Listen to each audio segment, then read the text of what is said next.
बिस्मिल्लाहिर्रहमानिर्रहीम। अस्सलाम वालेकुम। कैसे हो दोस्तों? मैं उम्मीद करता हूँ कि आप सब खैर वफियत से होंगे।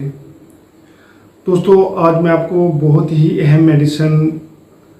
एंटीमोनियम क्रोड, एंटम क्रोड जिसे हम कहते हैं, उसके बारे में इंफॉर्मेशन दूंगा। ये हम किन किन डिजीज़ में इस्तेमाल करते हैं, इसके अलावा जिस्म के मुख्तलिफ अज़ा में इस मेडिसिन के कौन कौन से साइन और सिम्टम हमें महसूस होते हैं, इस मेडिसिन को हम इस्तेमाल कर सकते हैं। डाइजेशन के लिए बहुत ही अहम मेडिसिन है और उस डाइजेशन से रिलेटेड हमें कौन कौन सी कॉम्प्लिकेशन जो है ना वो देखने को मिलती हैं। तो उन डिजीज़ में ये मेडिसिन जो है ना बहुत ही अच्छा रोल प्ले करती है। तो ये तमाम इन्फॉर्मेशन मैं आपको इस वीडियो में बताऊँगा, मोड ऑफ एक्शन बताऊँगा, ये किस तरह हमारे जिस्म पे असर करती है और जो डाइजेशन होती है उसको ये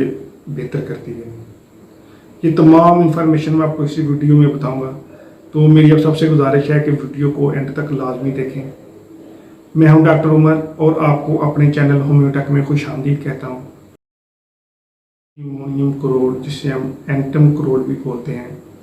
कि इसके जिस्म के मुख्तलिफ अज़ा में हमें कौन कौन से साइन और सिम्टम हमें महसूस होते हैं, तो उसमें इस मेडिसिन को हम इस्तेमाल कर सकते हैं। हेड के सिम्टम की तरफ देखें, जिनके हेड में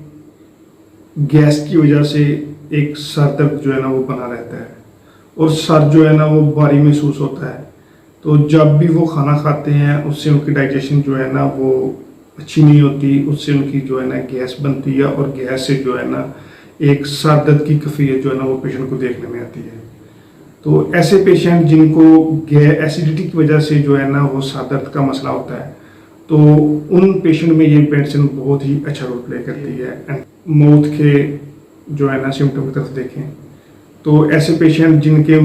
माउथ में ना एक अल्सर टाइप जो है ना वो एक गैंग्रीन टाइप जो है ना वो देखने में आता है,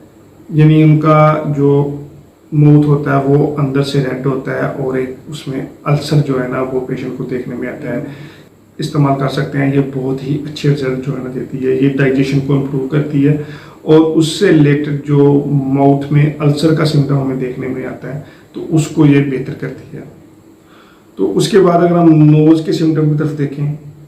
तो ऐसे पेशेंट जिनके नोक से खर्च होता है और जब भी वो नाक साफ करते हैं तो वो आगे से वो क्रैक है ना वो उनको बाहर निकालने पड़ते हैं, तो वो बार बार ऐसा करते हैं, तो उस केस में भी जो है ना वो ये मेडिसिन अच्छा रोल प्ले करती है। और नाक में जो होता है ना एक फ्लूइड टाइप, स्टिकी टाइप जो है ना वो फ्लूइड बाहर आता है, नाक में एक क्रैकिंग की जो शक्ल होती है, फॉर्म होती है कस्ट की, तो वो निकलती है, उसमें भी ये मेडिसिन जो है ना बहुत अच्छा रोल प्ले करती है। मेडिसिन बहुत ही अच्छा रोल प्ले करती है। अब जो इस मेडिसिन का मोड ऑफ एक्शन है वो ये है कि ये पेट की म्यूकस मेम्ब्रेन पे असर करती है और अगर किसी की पेट की म्यूकस मेम्ब्रेन को जो है ना वो ड्राई हो जाए तो ये उसको दोबारा बेहतर करती है और उससे अगर जो डाइजेशन का एक सिम्टम देखने में आता है, यानी पेशेंट को एक IBS का सिम्टम होता है कि यानी पेशेंट को पहले थोड़ा सा टाइम लूज मोशन होते हैं, फिर उसके बाद जो स्टूल है वो हार्ड हो जाता है, यानी जो पेशेंट को एक IBS का सिम्टम होता है पेशेंट को, उसमें ये मेडिसिन बहुत ही अच्छा रोल प्ले करती है, क्योंकि ये हमारे पेट की जो म्यूकस मेम्ब्रेन होती है उस पर असर करती है और वो ड्राइनेस जो होती है म्यूकस मेम्ब्रेन की उसको ये बेहतर करती है और उसकी वजह से जो डाइजेशन का सिस्टम है उसको इम्प्रूव करती है और जो एक इंसान का खाना खाने के बाद पेट जो है ना वो भारी महसूस होता है और उसमें एक एसिडिटी जो है ना और उसके साथ एक कॉन्स्टिपेशन का सिम्टम जो है ना वो पेशेंट को बहुत ही ज़्यादा तकलीफ देता है। तो अगर किसी को डाइजेशन का इशू है और वो खाने के बाद उनका पेट जो है ना गैस की एसिडिटी की वजह से जो है ना वो भारी हो जाता है और उस गैस की वजह से एक हेडेक का सिम्टम जो है ना वो पेशेंट को देखने में आता है और उसके साथ साथ जो एक स्टूल है वो कभी हार्ड हो जाता है और कभी उसमें लूज मोशन सिम्टम जो है ना वो देखने में आते हैं। तो अगर किसी को इस तरह के सिम्टम जो है ना वो पेशेंट में देखने में आए तो ये मेडिसिन बहुत ही अच्छा रोल प्ले करती है। एंटम क्रोड सिम्टम है वो ये है कि इस तरह का जो भी पेशेंट होगा उसकी जो जुबान होगी, यानी जो टंग होगी, उसके ऊपर जो है ना एक वाइट कोटेड थिक लेयर जो है ना वो होगी। तो अगर किसी पेशेंट की आप जुबान देखते हैं और उसके ऊपर एक वाइट कोटेड थिक लेयर जो होती है वो नज़र आती है आपको, तो उसमें उसके बाद उस पेशेंट को जो है ना डाइजेशन रिलेटेड जो है ना वो सिम्टम बहुत ही ज़्यादा है, और उसमें एक एसिडिटी की वजह से पेशेंट को सर दर्द है, उसकी वजह से डिप्रेशन में पेशेंट बहुत ही ज़्यादा इरिटेबल जो है ना वो डिजीनेस जो है ना पेशेंट महसूस करता है, और उसमें एक चिड़चिड़ापन जो है ना वो पेशेंट में देखने में आता है।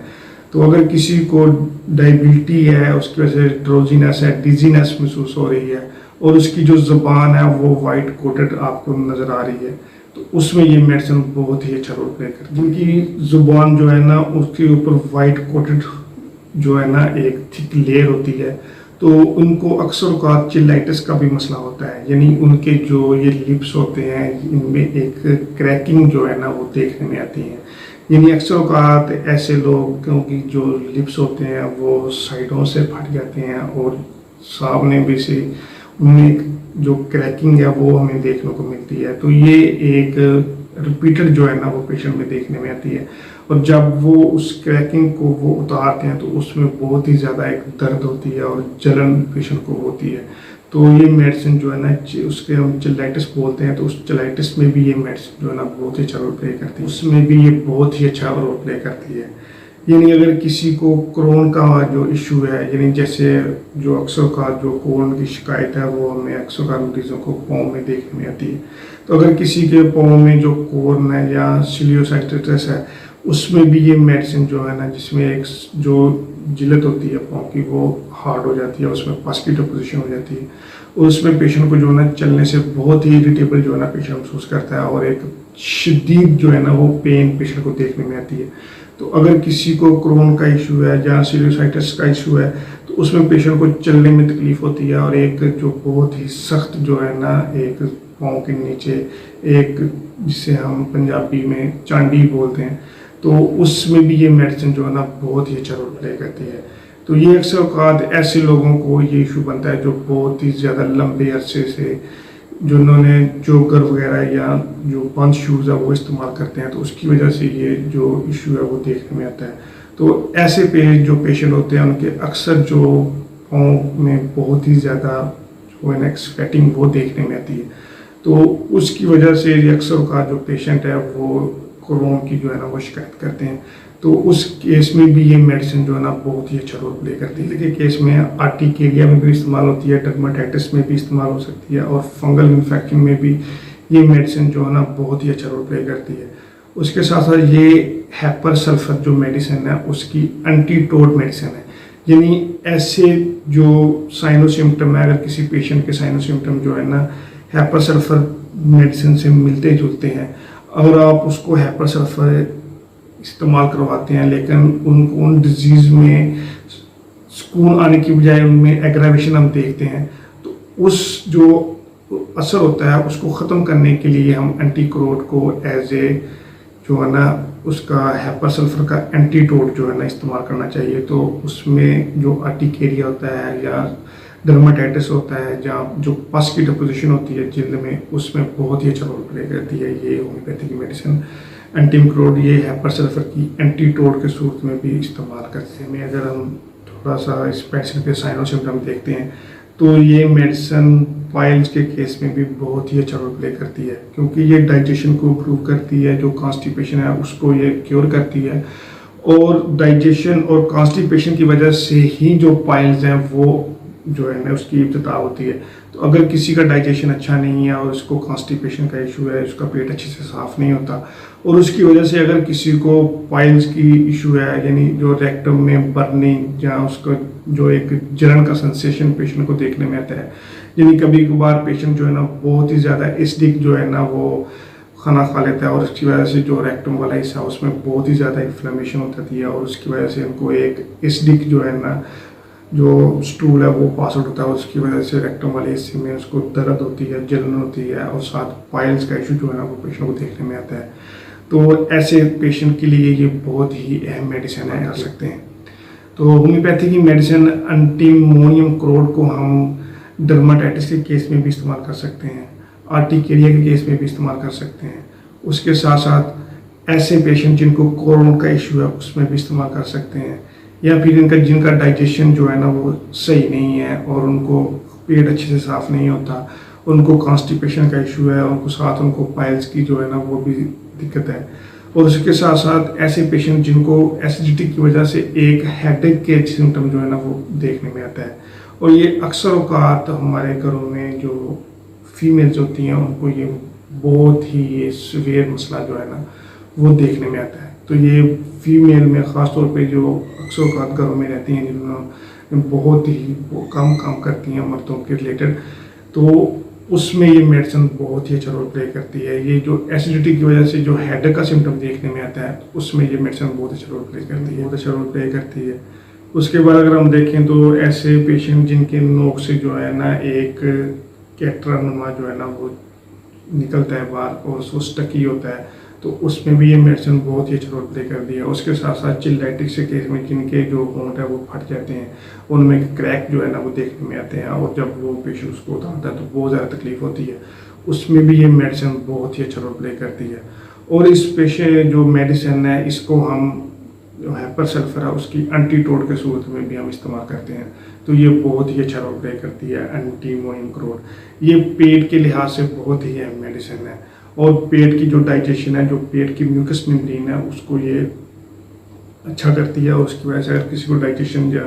उसकी वजह डाइजेशन जो है ना वो अच्छे से नहीं हो रही और उसकी वजह से अगर किसी को पेट जो है ना वो अच्छे से साफ़ नहीं हो रहा है, जहाँ कॉन्स्टिपेशन का इशू है, तो इन तमाम डिजीज़ में ये मेडिसिन बहुत ही अच्छा रोल प्ले करती है। अब हम देखते हैं कि इस मेडिसिन को हम कौन सी पोटेंसी में इस्तेमाल करें तो ये बहुत ही अच्छा जो है ना वो रिजल्ट देती है। तो अगर किसी बच्चे को इस तरह का इशू ना और उसमें बहुत ज़्यादा डिप्रेशन वो इरिटेबल और चिड़चिड़ापन पेशेंट में पाया जाता है किसी बच्चे में,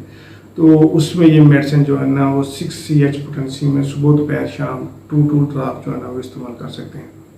उसके बरकस अगर किसी बड़े को ये मसला है तो उसमें ये मेडिसिन जो है ना 30 CH पोटेंसी में इस्तेमाल करना चाहिए, तो ये बहुत ही अच्छा रोल प्ले करेगी। तो ये थी होम्योपैथी की मेडिसिन एंटीमोनियम क्रोड। मैं उम्मीद करता हूँ आपको ये वीडियो पसंद आई होगी। तो अगर किसी की कोई क्वेरी है तो वो नीचे मेरे डिस्क्रिप्शन में मेरे नंबर पे जो है मैसेज कर सकते हैं। मैं कोशिश करूँगा कि उसको उसकी डिजीज़ से रिलेटेड जो है ना वो मेडिसिन तजवीज़ कर सकूँ। तो मेरी अब सबसे गुजारिश है कि वीडियो को जो है ना ये मैं से इंफॉर्मेटिव पर्पज़ के लिए बनाता हूँ। आप किसी भी जो मेडिसिन है उसको सेल्फ मेडिकेशन से जो है ना अवॉइड करें। अगर किसी मेडिसिन के जो बेनिफिट हैं तो उसके साइड इफ़ेक्ट भी लाजमी होते हैं। तो आपसे मेरी गुजारिश है कि वीडियो की जो सेल्फ जो मेडिकेशन प्रैक्टिस है वो आप नहीं करें। आप किसी होम्योपैथिक प्रैक्टिशनर से जो है होम्योपैथिक कंसल्टेंट से रब्ता करें और उसके अकॉर्डिंग जो है ना अपनी मेडिसिन जो है ना वो इस्तेमाल करें। तो अगर किसी ने मेरे चैनल को सब्सक्राइब नहीं किया तो प्लीज़ सब्सक्राइब कर लें और वीडियो को शेयर करें। मैं ऐसे ही रोज़ होम्योपैथी डिजीज़ रिलेटेड जो है ना वीडियो लाता रहता हूँ। Thank you.